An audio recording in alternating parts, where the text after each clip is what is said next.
안녕하십니까. 서울교육방송 장창훈 보도국장입니다. 오늘도 신앙 칼럼을 쓰도록 하겠습니다.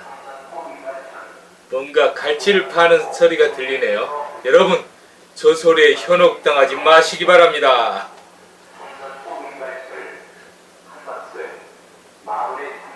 만원에 판다 그러네요. 사러 갈까요? 네, 오늘은 이 성경에 대한 해석을 제가 말씀을 드리려고 합니다. 사람들이 좀 잘못 알고 있는 것이 성경은 이 철학서 또는 뭔가 좋은 말씀, 그러니까 복음하니까요. 그렇게 생각을 하는데요. 전혀 그렇지 않아요. 원래 이 성경은 법률입니다. 법률책이에요. 법률책. 이걸 사람들은 너무 잘못 알고 있는 게 많은 것 같아요. 그리고 2000년 동안 성경이라는 이 복음의 말씀을 가지고 해석을 통해서 이 종교가 발전해 왔습니다. 그러니까 지식 정보 사회가 20세기 최근에 있었던 게 아니에요. 이 성경 말씀을 통해서 유대인들은 말씀이라는 이 정보를 가지고 그걸 꾸준히 해석을 하는 것, 그 해석을 하는 그것을 우물을 파는 것으로 비유를 했어요. 그 민족은요. 그러니까 권력이나 또는 재물 이런 것보다도 이 하나님의 말씀을 날마다 묵상하는 그걸 깊이 깨닫고 해석하는 그 재미로 살았던 거예요. 그 즐거움으로요. 그것이 바로 진리의 성령입니다. 누가복음 16장 18절에 보면 예수님께서 구약의 말씀을 어떻게 재해석했는지 그걸 알 수 있습니다. 그래서 예수님의 해석은 탁월한 해석이었습니다. 그리고 예수님의 해석을 재해석한 인물이 사도 바울이에요. 그리고 이 시대의 많은 목회자들이 팀 켈러 같은 신학자들은 또한 그 말씀을 또 해석합니다. 해석을 하면서 계속 종교는 발전해 왔습니다. 그러면 어디까지 발전할 것인가? 그것은 근본 뿌리는 성경 말씀이고요. 그 말씀에서 가지가 흘러나오는 겁니다. 그래서 마태복음에도 보면 예수님께서 이 천국의 서기관들마다 옛것과 새것을 꺼내온다 그랬거든요. 옛것을 꺼내오는 것은 성경에 있는 말씀이고요. 새것이라는 건 이 옛것에 대한 자신의 해석인 거예요. 근데 옛것과 새것이 두 개가 맥이 같아야 돼요. 자식은 부모로부터 나오는 거거든요. 근데 부모로부터 이 DNA가 달라버리면 옛것과 새것이 같은 데서 나온 게 아닌 거예요. 같은 데서 나와야 청출어람이거든요.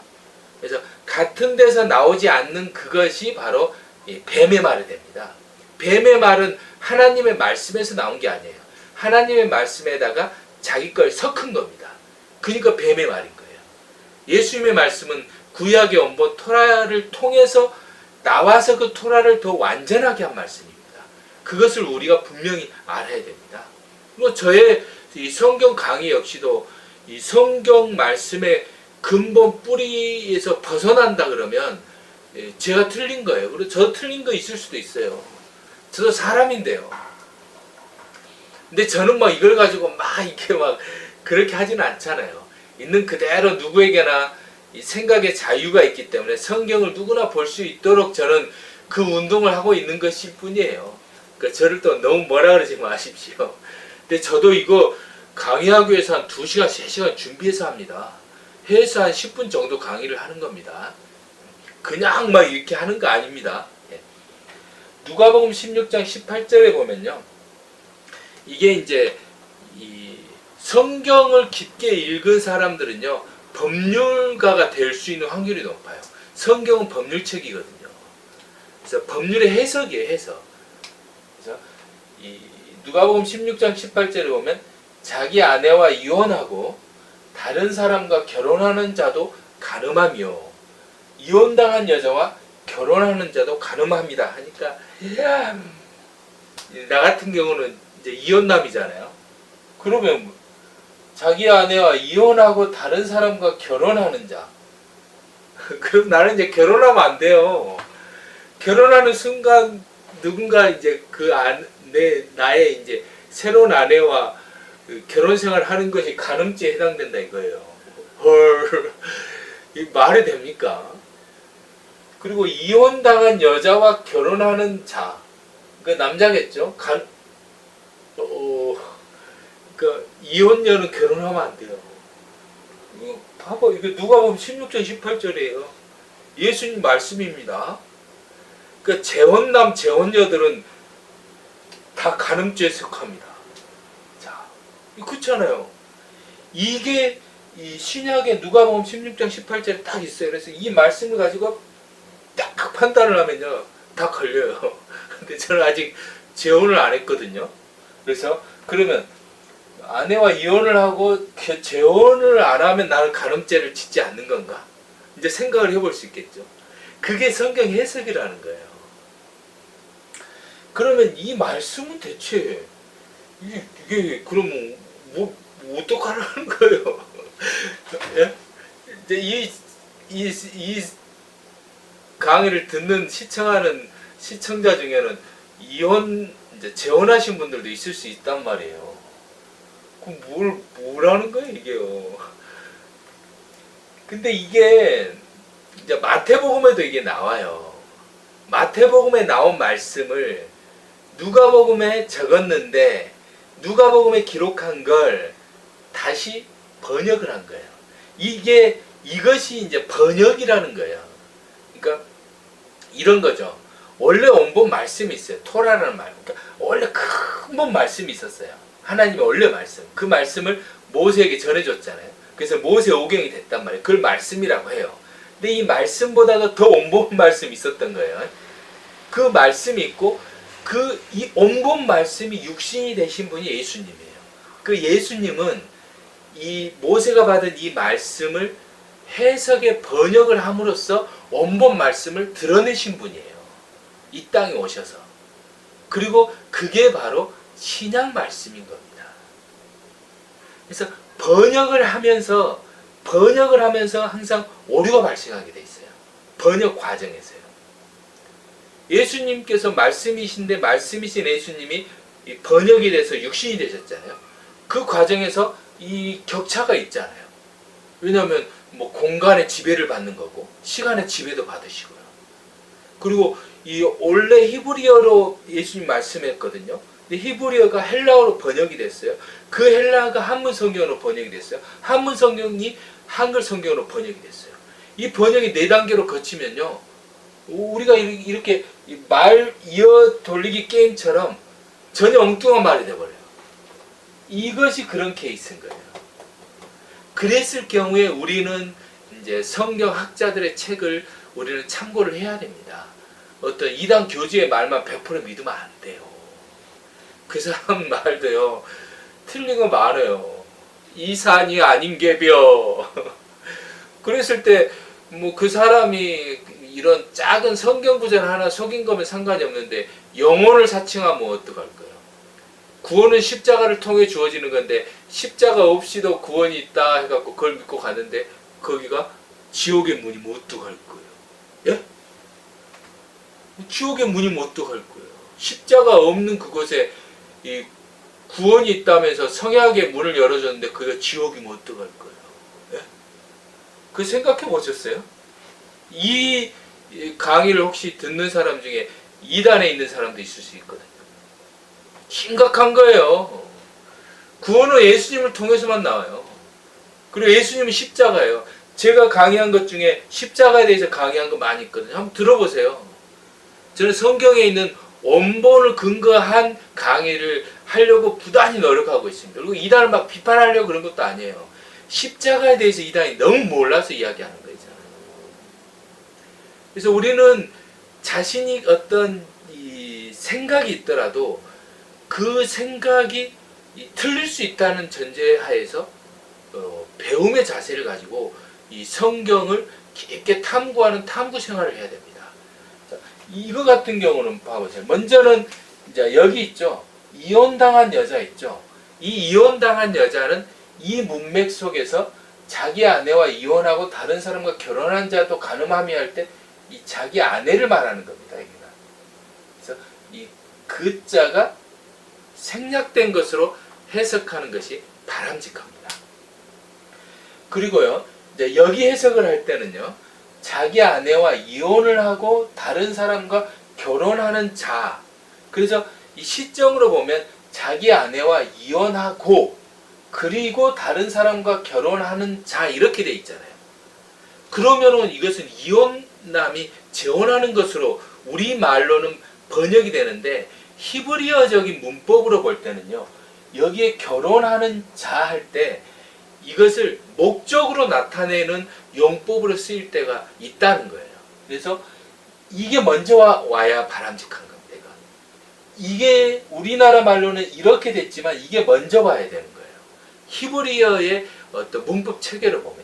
그래서 다른 사람과 결혼하기 위하여 다른 여자, 그러니까 이게 쭈쭉빵빵한 젊은 여자와 결혼하기 위하여 조강지처인 자기 아내와 이혼하는 자는 간음함이요. 아시겠죠? 그리고 그 이혼당한 여자와 원격거래 결혼하는 남자도 간음을 한다 이거예요.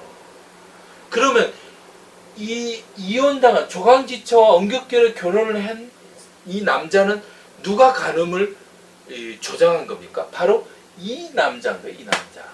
젊은 여자와 결혼하려고 자기 조강지처 버린 이 남자 있잖아요. 이거 그게 말이 돼요? 바람 피워갖고. 바람 피고서 젊은 여자하고 결혼하려고 아내 버린 남자들 천벌 받습니다. 그거 회개해야 돼요. 네? 그거 이건 예수님이 정확하게 말씀하셨어요. 이게 이제 마태복음에 정확히 나옵니다. 마태복음 말씀 읽어드릴게요.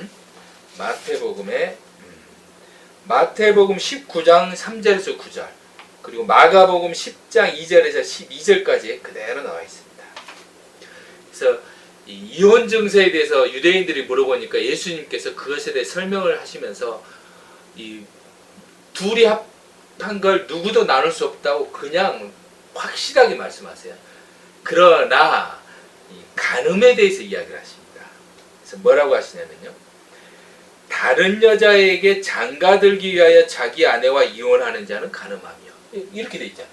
다른 여자에게, 사람에게 결혼하기 위하여, 장가들기 위하여 자기 아내와 이혼하는 자는 간음하며, 뿐만 아니라 그 이혼당한 여자와 결혼하는 자도 간음을 행하는 것이다. 그래서 그 이혼당하는 여자와 결혼하는 자도 간음을 행하는 것이다. 그래서 마태복음에 나와 있는 같은 맥락의 말씀인 겁니다.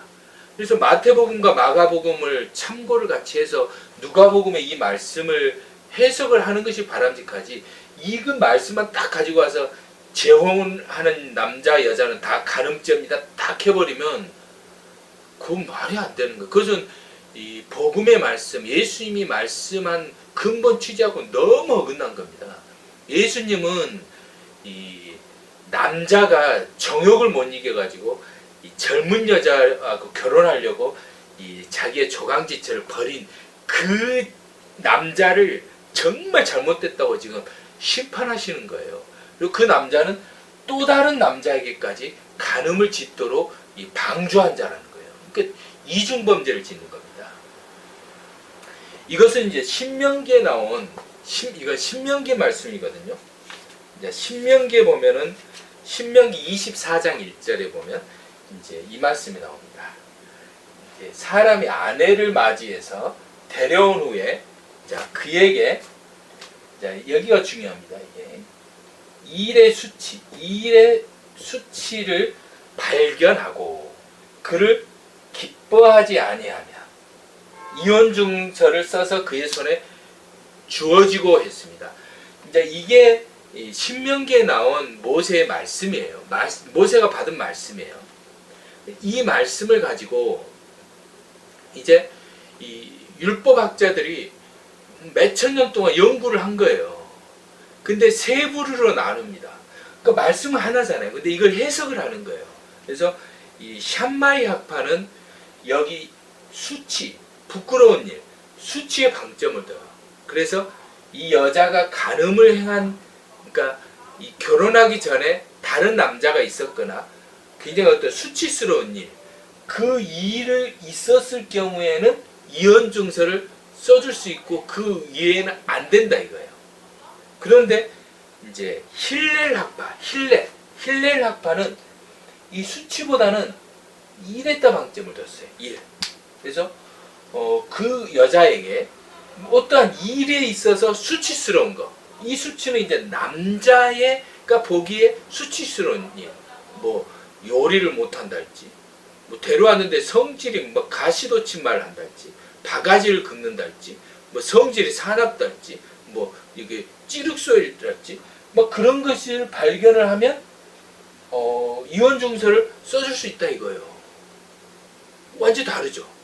그 해석이 다른 거예요. 그래서 수치에 방점을 두느냐 또는 일에 방점을 두느냐에 따라 두 부류로 갈립니다. 근데 아키바라는 랍비는 어떻게 해석했냐면 여기를 다 뺐어요. 그에게 일의 수치를 발견하고 그를 기뻐하지 아니하면 이혼 증서를 써준다 할 때 이 발견하고 했을 때 이것이거나 또는 그를 기뻐하지 않으면 남자가 여자가 별로 마음에 안 들면 언제라도 이혼증서 써줄 수 있다 이거예요. 그래서 남자의 이혼증서 이 특권을 갖다 허용을 했어요. 이런 랍비도 있었어요. 전혀 다르죠.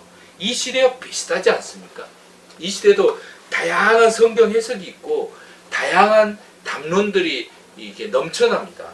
남자가 여자와 결혼을 하고 그리고 남자가 결혼할 수도 있다 이거예요. 과연 그것이 왜 불법이냐? 남자와 결혼을 하는 것도 성의 자유 아니냐? 이런 논리가 성립하는 이 시대를 우리는 살고 있어요. 그랬을 때 예수님은 어떻게 말씀하셨는가? 그걸 한번 깊게 우리 들여다볼 필요가 있습니다. 많은 사람들의 주장이 있지만 예수님은 말씀이신 예수님이거든요. 그러니까 이 모세가 받은 말씀은 해, 달, 별이라면요 4일째 만들어진 예수님은요 1일째 창조된 그 빛과 같은 말씀인 거예요. 그래서 예수님의 해석을 들어봐야 돼요. 예수님은 남자와 여자를 하나님께서 맺어줬으면 누구도 나눌 수 없다고 했습니다. 그리고 특히 그 남자가 젊은 여자와 결혼하기 위해서 늙은 아내와 이혼하는 것은 간음죄에 해당된다 그랬어요. 절대 불가. 그리고 여기에서 이 수치죠, 수치. 예수님이 이 샴마이 학파의 수치에 방점을 두고 해석했다고 볼 수가 있습니다. 그래서 그 아내의 어떤 간음을 행하는 그런 수치스러운 일이 아니라면 이혼을 하지 말라는 거예요. 설령 수치스러운 일이 발견된다 할지라도 예수님은 간음을 행한 그 여자에게 용서를 하셨듯이 남편에게도 아내를 용서하고 받아들이고 그것을 아내의 수치를 남편의 수치로 생각하고 살라는 거예요. 얼마나 아름다운 예수 그리스도의 사랑의 복음입니까? 예? 그래서 저는 이러한 성경 해석을 하시는 예수님의 이러한 인격과 인품 속에서 이 사람을 사랑하고 이 가족 제도를 존중하시는 예수님의 위대한 사랑 앞에서는 탐복하지 않을 수가 없습니다. 예. 남편 여러분, 아내에게 오늘 또 손을 잡고 사랑합니다라고 한번 이야기 한번 해보세요. 아내 여러분, 남편에게 한번 이 남편의 그 지친 어깨를 한번 주물러 주세요. 그리고 사랑합니다라고 말씀해 주세요. 이 70억 인구 중에 유일하게 하나님께서 여러분에게 주어진 가장 유일한 한 사람입니다. 그 한 사람은 그림자처럼 옆에 절절절 사랑으로 맺어진 인연입니다. 그 인연을 가볍게 봐서는 안 됩니다. 네. 그래서 자기 아내를 누구도 나눌 수 없다는 거예요. 아시겠죠? 감사합니다.